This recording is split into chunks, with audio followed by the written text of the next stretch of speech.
Today, we are going to talk about emotions and being open to feeling anything. Can you guys all hear me okay? All right. I see some familiar faces in the crowd, and that warms my heart because I can look anywhere pretty much in here and feel at ease as much as I can in front of all of you. I have attended the Hope and Healing workshops many times as a participant because I needed healing myself. And it feels kind of surreal to be speaking because I am you. I'm one of you, needing the same things. And, did I just hit something that turned that off? Needing the same things and looking for peace in my life. So I'm going to start. I'm just going to go ahead and start without the slides because I know what the first ones say, but it's starting with a disclaimer that I'm not a therapist. I'm not going to try to pretend to be something I'm not. I'm actually a life coach, which to some of you might be like, that doesn't mean anything. But the truth is, I've spent a lot of time studying this stuff, trying to learn it for myself, and I have a partner, and together we train life coaches. And what you're going to hear today is, I'll show you this. It's the condensed version of 3 of the sessions that we have that we created for people to learn how to process their emotions. So my job is to try to give you all of this information in a doable way in 45 minutes that a client would probably have about 3 sessions to go through or more. And hopefully it's not a fire hose, and hopefully you go home with something tangible. My partner, and her name is Jennifer. Jennifer and I's goal was always to give people the skills to be able to coach themselves and to be able to have tools to live a happier life. And that doesn't mean that there's not going to be sorrow and heartache. It's accepting that that actually is part of life. So I'm one of you, and we all have brains, and we all have like the same difficulties. So we can embrace all of that together. And another disclaimer is when I talk about depression or depressed or anxiety, I'm not talking about a clinical diagnosis here. I'm talking about the normal day-to-day blues that we all experience just by being mortal. So if this sounds like I'm trying to diagnose you or trying to solve something that's above my pay grade, I'm not. I'm just talking to like the normal human condition. This is what we're going to talk about today. Just a quick overview. Understanding emotions as God's plan for us.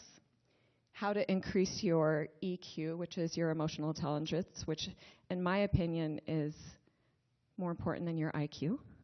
We all know a lot of smart people that don't know how to deal with the world. And how to process any emotion in 2 minutes. And how to develop Christ-like emotional maturity. So those are kind of the heavy hitters. We're going to spend most of the time, maybe I will take this out so I can point. We're going to spend most of the time in like how to increase your emotional intelligence. I don't have like a computer in front of me, so I am going to be looking at this a lot. This is my notes. So number 1, understanding emotions as God's part of the plan is huge. It just alleviates a lot of suffering off the bat, knowing like this is what it's supposed to feel like. This is what life is all about. Distressing emotions are nothing new, and we find a lot of examples of this in the scriptures, specifically the Book of Mormon. Nephi was exceedingly sorrowful. The sons of Mosiah had depressed hearts. The stripling warriors were depressed in body as well as in spirit.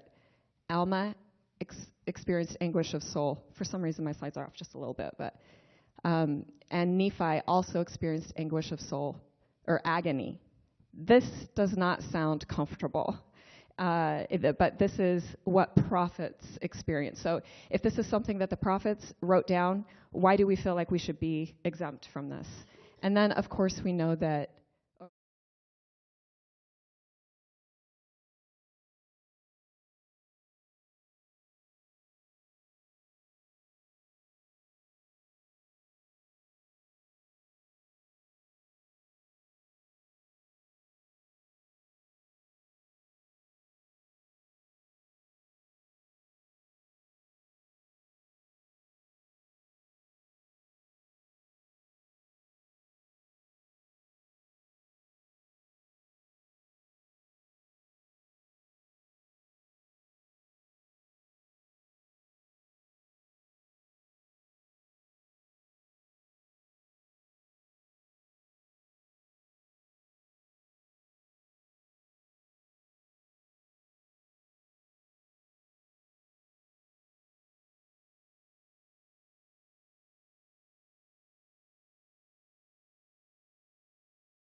and insensibility.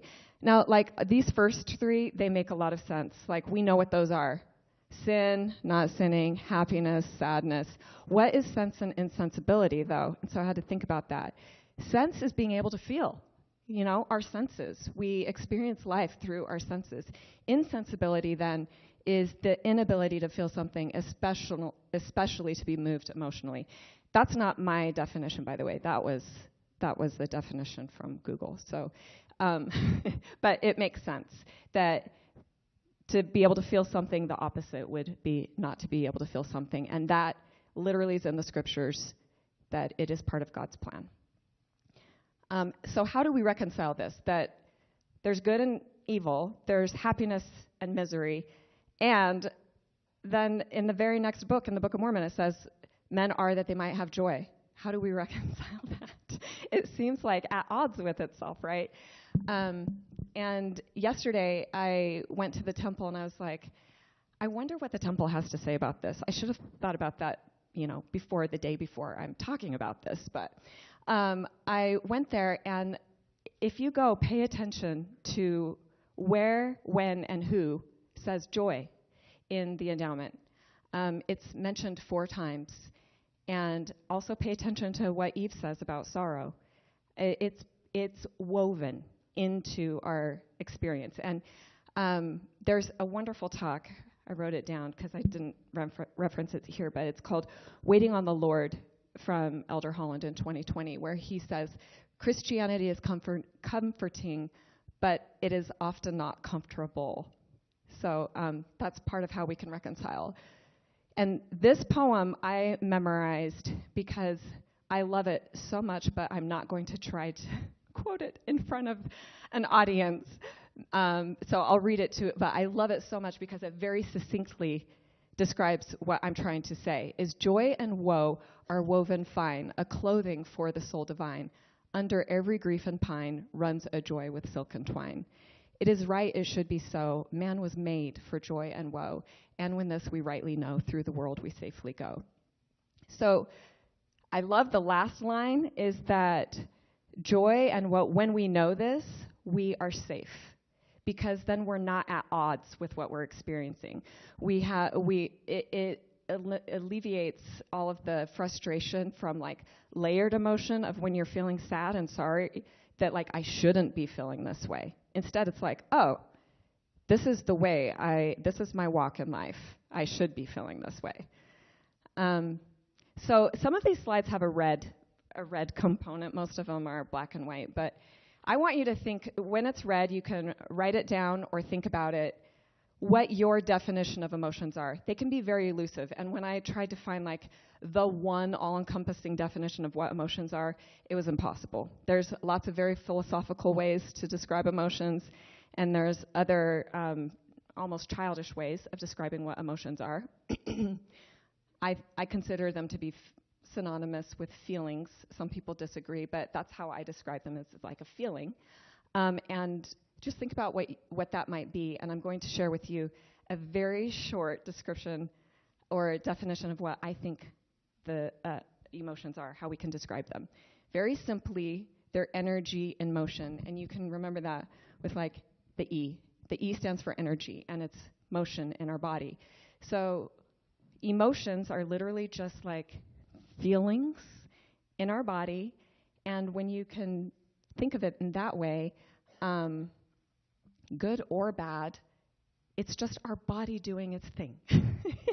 We were created from a creator, gave us a body that is working perfectly. We are meant to feel. And it's a blessing to be able to feel because we have our bodies. So that's one way we can think about it.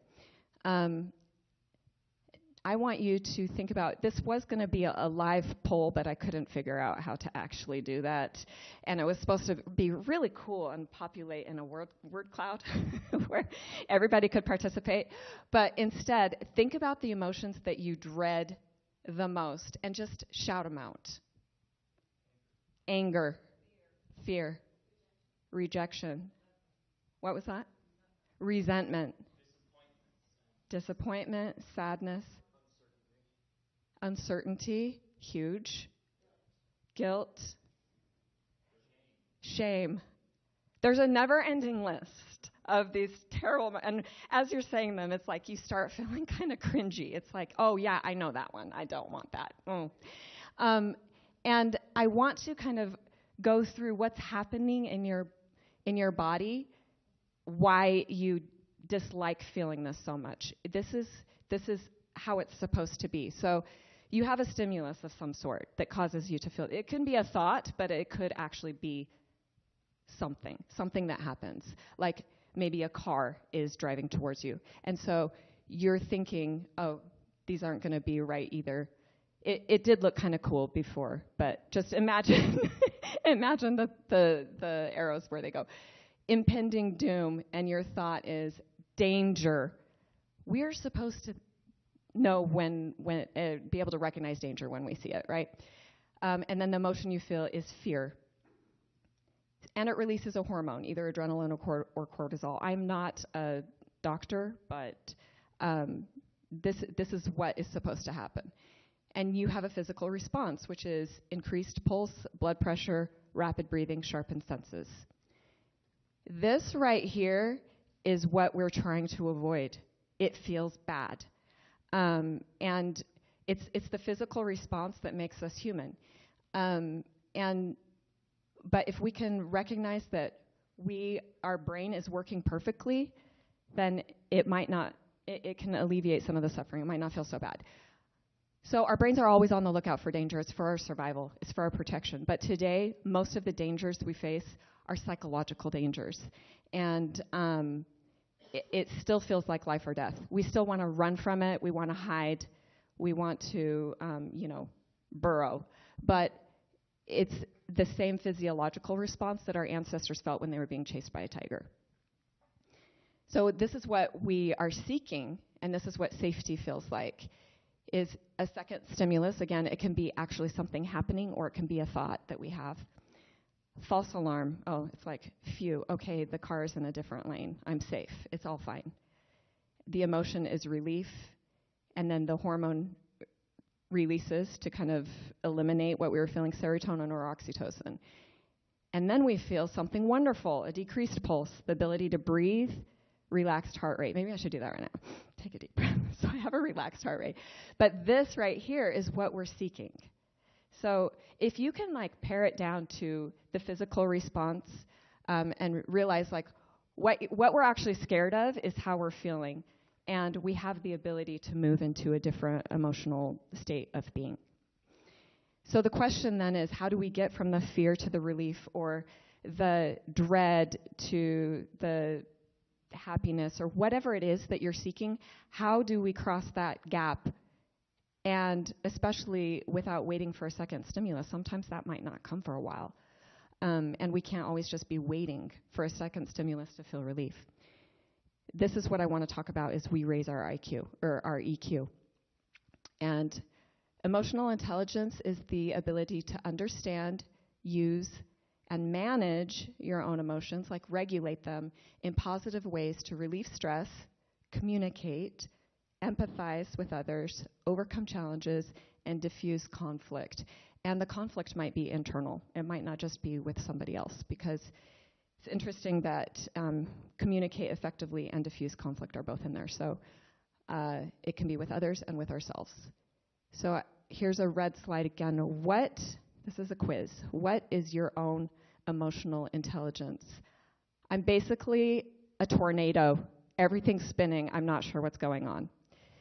I can guess how I'm feeling, but I'd rather binge cat videos than deal with it.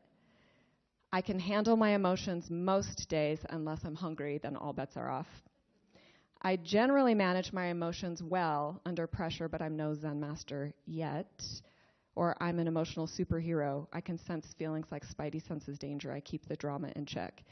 There's a scale, a continuum, and you know what? Some days you might be A, and some days you might be E. It's not like you're stagnant and it's a direct path to being highly emotional intelligent, but it's just kind of a funny way to think about where you might be. So how do we increase this? And I'm going to talk about 8 different ways. Be aware of your go-to emotions and the ability to choose them. So we all have like this emotional baseline, our go-to emotions, kind of like you wake up and you feel that way. And I want you to think about what are your top 3. Write them down if you care to. When you wake up, like kind of what's your emotional homeostasis, where you are? Mine used to be annoyed all the time. I was annoyed. Sorry, Dan. It wasn't always at you, but it was just at life, you know? I was kind of an annoyed person, and I didn't realize that I could raise my emotional baseline at that point in my life. I didn't have the emotional intelligence to do that at that time. Okay, now if you could handpick your top 3 if you could handpick them, what would you choose? And this can look different for everybody. You know, would it be calm? For me this morning, I wanted to feel grounded and centered and confident when I showed up. We aren't stuck in our old emotional patterns. We can change. So think about if you could handpick them, what it would be. And the best news is we have agency. You actually can. It takes practice and it takes effort, but the truth is we can raise our emotional baseline, our emotional vibration, by being intentional and conscious about it instead of just letting our emotions kind of take over. The thing that characterizes those who struggle emotionally is they have lost or believe they have lost their ability to choose emotions that make them happy. So reclaim that thought. You have the ability to choose emotions on purpose. In the scriptures, we often see this, seek and you shall find. And in the past, I thought that had to do with, look for God's hand in my life, look for miracles, look for answers to my prayers. But it has to do with everything. What you're looking for, you will find in your life. And here is a simple daily practice to choose your emotions more mindfully. So in the morning, before you do anything else, before you get out of bed, before you look at your phone, before you say good morning to your spouse, before you even allow yourself to think about that day, follow the counsel in Alma 37:37, one of my favorite scriptures. Say a prayer of gratitude. When thou risest in the morning, let thy heart be full of thanks unto God, and if you do these things, ye shall be lifted up at the last day. Recently, I read the scripture with new eyes. It's always been my favorite scripture. It talks about going to bed, counsel with the Lord, and all thy doings he will direct thee for good. This is the second part of the scripture. I read it like if I wake up with a thankful heart, I won't just be lifted up at the last day. I will literally be lifted up in that moment, that day. I mean, pardon me for changing the scriptures, but this is how it spoke to me at that time. And then second, before you get out of bed, before you do anything else, choose the emotion, knowing what you have ahead of you that day. Like today, I knew what I had ahead of me. Choose the emotion you want to feel and put it on for a few moments before getting up. Like, I want to feel calm. Try to feel like in your heart what calmness feels like before a stimulus. You know, we can create these emotions within ourselves. So try it on like clothes. Like, is calm what I want to feel today? Oh, maybe that's not actually. Maybe I need to feel centered. Maybe I need to feel joyous. It depends on your personal schedule, what you've got going on. And really ask yourself what it would feel like. So there's just a simple practice that you can do each day. Second, don't identify or become defined by your negative emotions. So often we think we are what we are feeling, and that is not true. We are so much more than what we feel or what we think. So what we feel are not deficiencies in character. Just because you feel something doesn't mean that you're morally corrupt in that moment. Instead of I'm anxious, I'm lonely, I'm helpless, put in whatever it is that you feel. Try I have anxious thoughts, I have lonely thoughts, I have helpless thoughts, or I am feeling anxious right now. My body is feeling helpless. Like I'm feeling these things, not just thoughts, but it's not that you are that person. And reframing this puts you in the driver's seat, which brings me to my next my next way to raise your EQ is decide who's driving the car. And what I mean by this is emotions drive our behavior, and if that's the case, what emotion do we want driving the car? And I was thinking about this last night. I'm like, and how big is your car? Is it a 15-passenger van? Is it a tour bus? Is it a scooter where maybe you have the most control that day? It doesn't really matter. I mean, the beauty of it is you can invite all of those emotions with you without being driven by them. So ask yourself, where am I going today? What needs to be driving that behavior?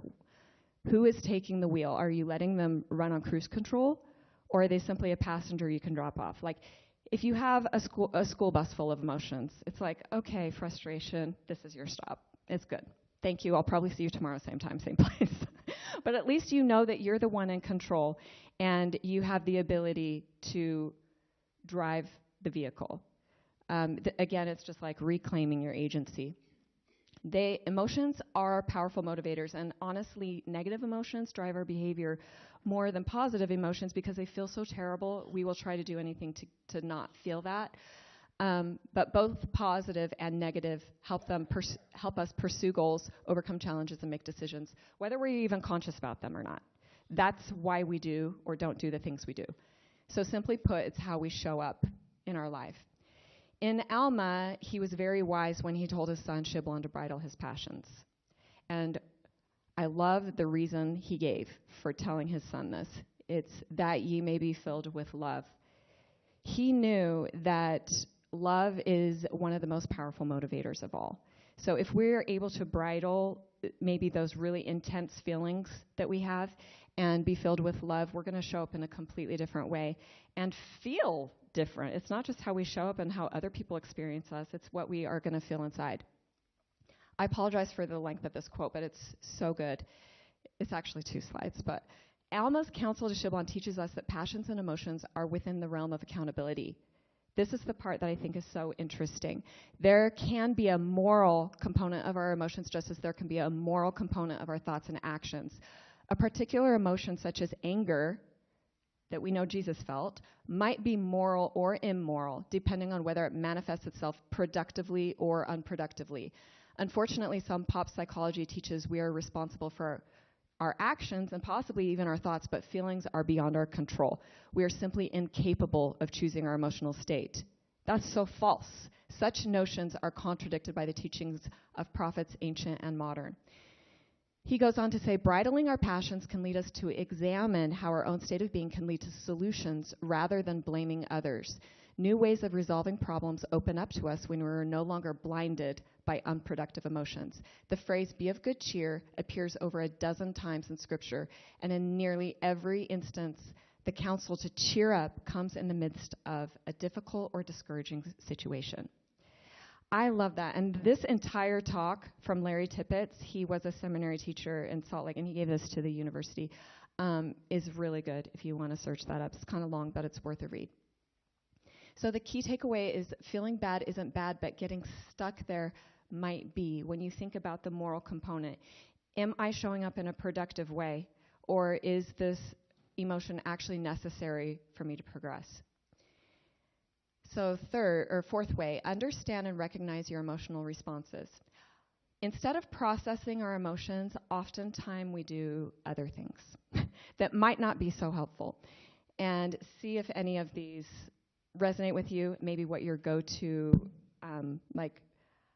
way of experiencing emotion is. Spiral. We know how deep that can go sometimes when we let ourselves. Resist. It's like we hold it all in like a teapot. Distract, just pretend it's not even happening, or react. So we're going to go through these really quick. Spiraling is when unprocessed emotions overwhelm us, leading to worst case scenarios, and it inhibits our ability to see a clear path forward. So the thing, to get out of a spiral, first you need to recognize you're spiraling. That's the first step. Resisting, when we resist an emotion, we experience no relief. Instead, it intensifies the emotion. Who has felt that before, where you're resisting is like, I am not going to feel this, and I'm not going to talk about this, and you push it down, and all of a sudden, you explode. You're like, where in the heck did that come from? It's because you were resisting it. So another way to process or not process is distracting. And this one I think is so common that we don't realize that we're doing it. Because instead of feeling our emotions, it's like, I'm just going to clean the house instead. That seems like a good idea. That's not my go-to. Or I'm going to exercise, or I'm going to eat. That's kind of mine. Like, I'm feeling something. I need a little piece of chocolate. That will make everything better. And you're not actually examining what's going on inside. And then reacting. This also, to some degree, is socially acceptable, is yelling. It's like, oh, they're really feeling it. Look at them. They're yelling. Or throwing a full-on tantrum. But really, it might provide some relief in the moment for the person, but it's going to perpetuate it because they're not actually addressing it either. They're just responding and reacting instead of feeling whatever it is that's causing it. Number 5, be able to differentiate when you're experiencing an instinctive or an invited emotion.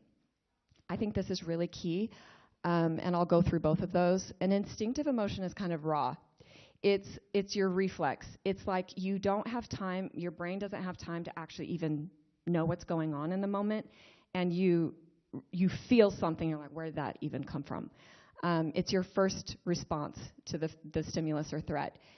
It's important that we are built this way too. Like if the fire alarms went off, we would instinctively just run out and feel something like terror or something, or confusion. And depending on the person is depending on what that instinctive emotion is going to be. So if you have grown up with different experiences, we all have, then your instinctive reflex is going to be different than mine.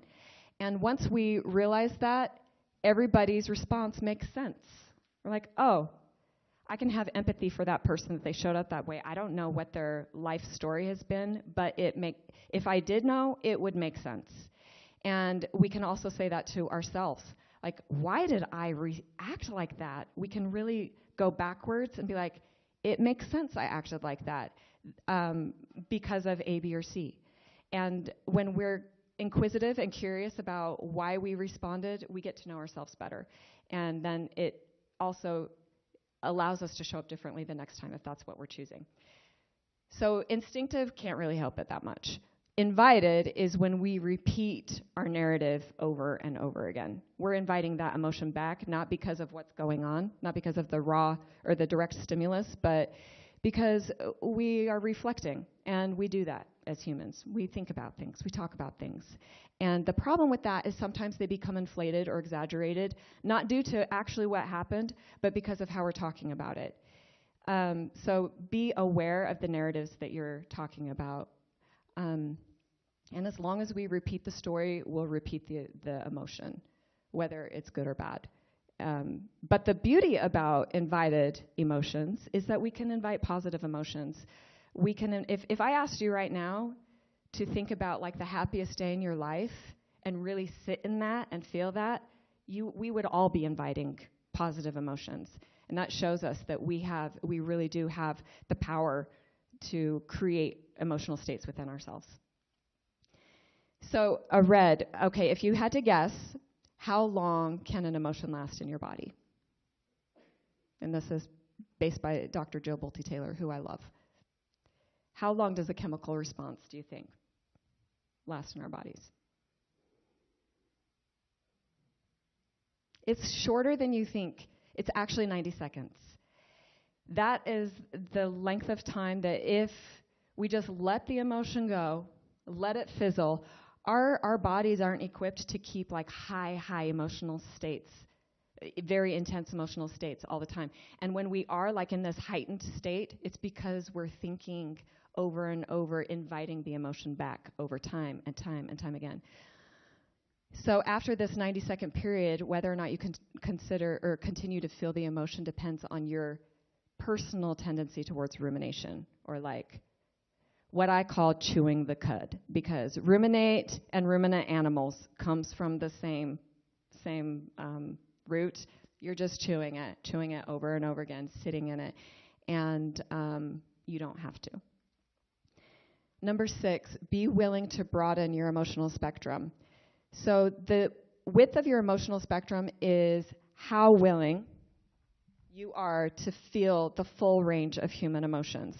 Like if we have the most intense joy over here, like a grandbaby is born or something like that, I don't know, all the way over to like death, really, really hard things, or betrayal.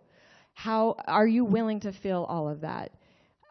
Because Jesus did, and he felt it for you, so we have the example of that, and he felt it for me, and this gives me so much relief, because I know since he felt anything, there's no emotion I can't handle, and when I take it to him, and it opens you up to a more colorful, beautiful life, because we know Christ felt the most intense pain. He is also experiencing the most intense joy, and if we want to be like him, we can broaden our spectrum. So how do we do that? There's four ways. Recognize and accurately name the emotion you're feeling. I'm going to go more into that in a bit. Express your emotion in a safe way, like journaling, art, music, movement, whatever it is that allows you to feel it. Practice empathy. This is kind of like the it all makes sense sort of thing. Try to see the world from another person's point of view, even if you don't agree with them. And that really can get you out of your comfort zone. And then lastly, express vulnerability. I think that's what people are doing today, creating a safe space for other people to be vulnerable and seeing if they can do it, I can do it too. And find that person in your life that they see you, they don't judge you, and they love you anyway. And be willing to find the words to express what you're feeling. Number 7, choose to be present with your emotion and have the emotional vocabulary to name it accurately. This is my favorite section of the whole thing. I love names of everything, names of people, and names of emotions. It's kind of my thing. And so the reason why this is so powerful is because think about this. This researcher in UCLA discovered by simply naming an emotion can calm it by, guess the percentage. Just by naming what you're feeling, being aware. 50%. Nailed it. Yeah, 50%. And the reason why is because when we're feeling something, it's in a different part of our brain. It's in your amygdala. And it's kind of the older, deeper part of your brain. And when you're consciously naming it, you're changing your brain to use your prefrontal cortex. And so it's literally changing your brain's actions in that moment. So you're diffusing it just by naming it. And this is called emotional granularity, which is being very precise in the way you talk about your emotions. And these are all things, good things that you can gain by being more precise. Better coping mechanisms, less reactive to rejection and failures, more resilience to stress and illness, better judgments of emotions and their impact, or better understanding of emotions, better emotional regulation, improved relationships, and enhanced overall well-being. So this list gives me the motivation to try to be accurate with my emotions. And it's a skill. We might look at people and be like, oh, they were born emotionally resilient. But the truth is, everybody can become adept at naming their emotions. And it's two things, knowing both what you're currently feeling and what you'd like to feel more of. So let's look at some negative emotions, shall we? Or uncomfortable or distressing emotions, because we shouldn't label them as negative or positive. These are just a few of kind of the most well-known, I should say. Helplessness, sadness, grief, guilt, loneliness, low self-esteem, vulnerable, anger, hate, and fear. And I created this visual so you can see that it's never just one emotion you're feeling. Usually it's a mix of emotions. And how the colors morph into each other, so do all of the emotions. So down here we have unmet needs, uncertain futures, like being helpless, sad, fearful, unmet expectations, and then we have uncertain sense of self-worth. And as you can see, we've got unmet needs. Up there, I'd say maybe that's also unmet needs, but unmet expectations, and the future and our current self. So once you can kind of pinpoint, like, what is the fear I'm experiencing right now, or the uncertainty, or what unmet need am I having, you can categorize it into one of these emotions. And then there's all of these very granular emotions. When I'm working with somebody and they say, oh, I'm just so anxious all of the time, there's this great book, 90 Seconds to a Life You Love, where she says never let somebody just say I'm anxious, because it's a catch-all and it's a lazy way of categorizing your emotions. I don't mean that in a bad way. I mean, like, it's just not being very specific. So I think anxiety is somewhere around here, around fear. It's right here. So are you feeling desperate, distressed, unsettled, unsure, suspicious, concerned, scared, panicked, doubtful? There's so many other words that is causing anxiety. I also think anxiety is related to being vulnerable. Are you embarrassed? Do you feel stupid, insulted, defensive? Are you in denial or annoyed? And you can see how being vulnerable morphs into low self-esteem. Like, if you're feeling ignorant, yeah, you might also feel incompetent, incapable, useless, not good enough, insignificant. So it's one eternal round of negativity. It's wonderful. But the truth is, about all of these emotions, they can teach us something. If we weren't meant to feel these things, they wouldn't be available to us. We were built this way. So when we're feeling incapable, it motivates us to learn the skills to do something. When we're feeling terror, we might remove ourselves from that situation. When we're feeling deflated, maybe we'll reach out to somebody or we'll say a prayer to buoy us up. So I encourage you to get very specific with what you're feeling to gain insight into why and how to get out of it. And the same goes for positive emotions. There's a huge, broad range spectrum of positive emotions. And I tried to create kind of the same sort of emotional wheel where they morph into each other, and they're due to and these ones I categorized up here: joy and excited, radiant positivity. It's like high vibes. Then we have the empowered section where you just feel like centered, grounded, steady. And then you have the open-minded presence. Oh, this is the centered. Up here is the like, I feel accepted, loved, confident. And then down here is the calm, curious, gratitude. So you can see, like, when you wake up in the morning, you have options. There's so many things that you could feel, and depending on your day's schedule, so many things that you could try on that morning before you get out of bed. And just like the negative emotions, it's like, do I want to feel insightful today? Amused? Amused is such a better emotion than annoyed. It's like, I wonder why they did that. Do we want to feel elated, euphoric, triumphant? These are very high vibe emotions. Or do we want to feel like compassion, responsive to the people around us? You get to choose. That's the beauty. There's no right or wrong answer to this. It's very exciting and thrilling once you take control of your emotional well-being.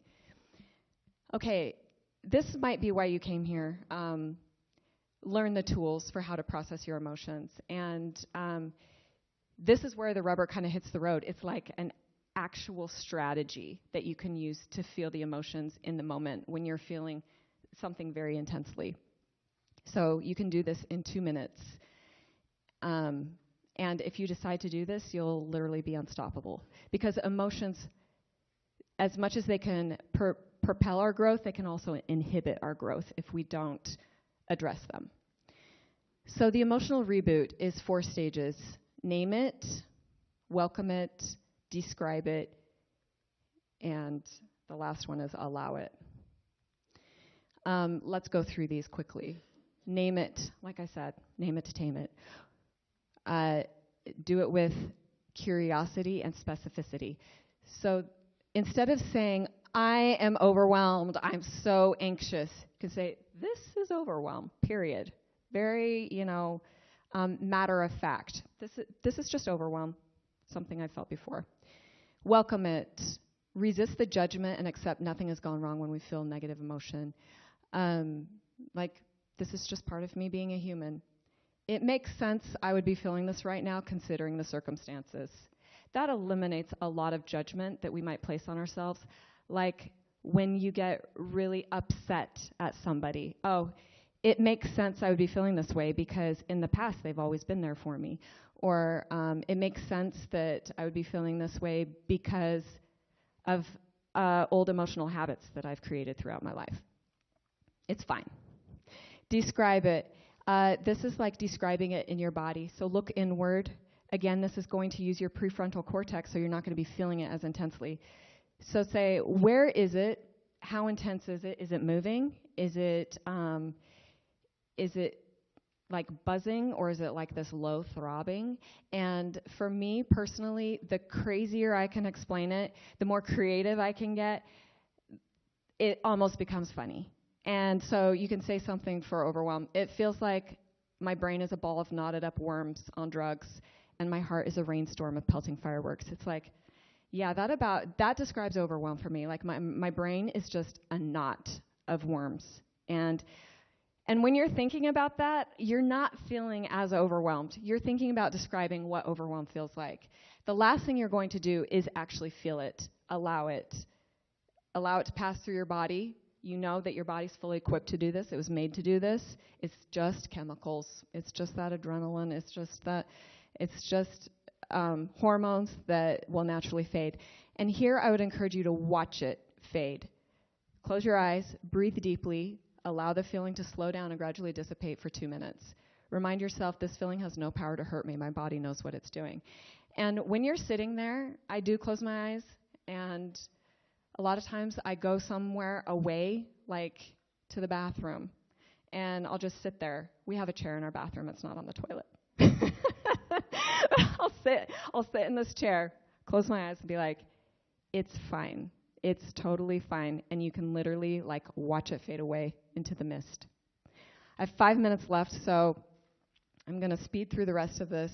The greatest use of our personal agency may be to determine what sort of inner world we create for ourselves each day, because that is going to impact how we show up. And the last section is how to develop Christ-like emotional maturity, which is knowing the goal isn't just managing our emotions, but learning from them, and the ability to increasingly rise above our negative or destructive moods.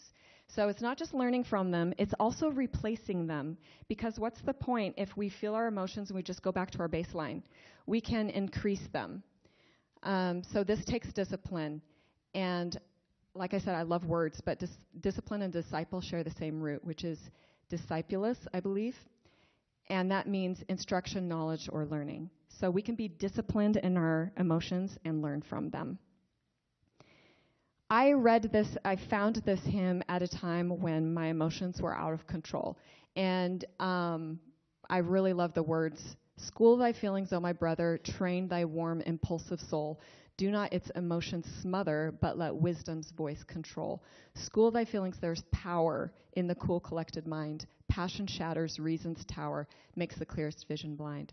So this is a reason why we are trying to get control over emotions and realize they don't actually have power over us. We have power over them when we take it. So becoming emotionally mature, there's 3 different, levels. The way of the child, the way of the honorable man of the earth, and the way of the sincere disciple of Christ. Does this sound kind of familiar? It's like feeling telestial, terrestrial, or celestial. The way of the child is throwing a tantrum, giving full vent. That is not the way of a disciple of Christ. But if that's where you are, that is where you start. I mean, we all started there as children. The terrestrial view is maybe feeling your emotions in a socially acceptable way, but maybe it's not like the highest way to feel or the best way. It might be slapping somebody. Oh, that's fine. They deserved that. Socially acceptable, but maybe not the best response. And then celestial is you are striving to eliminate or dispel, actually feeling your unproductive emotions and replacing them with a divine counterpart. And you can go back to the list of positive emotions that would be better serve you and the people around you at that time. Just as we can think celestial, we can also feel celestial. So some final questions to ask yourself. You can write these down if you want. Is my emotional state drawing me closer to Christ? Are my current feelings inspiring me to be more Christ-like in my behaviors? Is my current emotion productive or unproductive? I think that's actually key. Am I learning from it, or am I perpetuating this and just sitting in it? What purpose does it serve in my growth? Those are some powerful questions you can ask yourself to know, like, is this something that I'm ready to move on from, or is this something that I am learning from? And I wanted to, there's one last quote from Richard G. Scott that I love. The challenges you face, the growth experiences you encounter, are intended to be temporary scenes placed out on the stage of life of continuing peace and happiness. Sadness, heartache, and disappointments are events in life. It is not intended that they be the substance of life. Your life can and should be wondrously rewarding. So I wanted to leave that with you, that my testimony is that Christ knew that we would feel these emotions, these hard emotions, and he made a way, not only through his example of how he felt everything, but he made a way through the atonement to help alleviate what we are feeling. And it's not meant to be the substance of life. It's just woven in life. It's part of life. And life, I love this, your life can and should be wondrously rewarding. That is within our control. It's not going to be maybe every day, every minute of the day, not meant to be. It's just meant to be the bulk of it, meant are that they might have joy. So I leave that with you and my testimony in the name of Jesus Christ. Amen.